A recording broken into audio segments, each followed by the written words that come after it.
তিনটে পরোটা, এক প্লেটে 3টে পরোটা, আনলিমিটেড তরকারি, একটা আপেল পেঁয়াজ, একটা কাঁচা লঙ্কা দিয়ে মাত্র 30 টাকা। দাদা কিন্তু আজকে সকাল সকাল আমার কাছে এসছে পরোটা খেতে। কোথা থেকে জানো? সেই অশোকনগর, আমারই পাড়ার, আমারই ভাই বেড়াদার।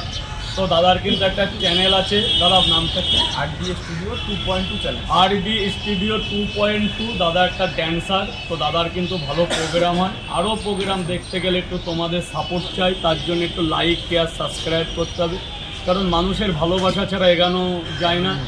একে অপরের পাশে থাকতে গেলে এগাতে হবে। তো দাদা কিন্তু ভালো ভালো প্রোগ্রাম করছে, সেগুলো দেখতে গেলে তোমাদের একটু লাইক, কমেন্ট, শেয়ার এবং একটু সাবস্ক্রাইব চাই, যাতে দাদা আরও ভালো ভালো নতুন নতুন প্রোগ্রাম আমাদের মধ্যে আনতে পারে। তার জন্য একটু প্লিজ প্লিজ প্লিজ একটু শেয়ার, লাইক, কমেন্ট, শেয়ার, একটু সাপোর্ট চাই। আর আমি ফার্স্ট টাইম এই পরোটাটা খাচ্ছি, একদম ফার্স্ট টাইম আসলাম। এতদিন আমি দাদাকে সোশ্যাল মিডিয়ায় দেখেছি, তো আমার ফার্স্ট টাইম আমি খেয়ে বলছি এত সুন্দর পরোটাটা খেতে, এত দুর্দান্ত খেতে। আপনারা যদি আসেন তাহলেই একমাত্র বুঝতে পারবেন। তো তার জন্য আসতে হবে এখানে শিয়ালদা কোলে মার্কেট, একদম সাবওয়ের ওখানে চলে আসবেন, এবং দাদার ড্যান্স দেখতে গেলে দাদাকে একটু সাপোর্ট করবেন। একদমই একদম।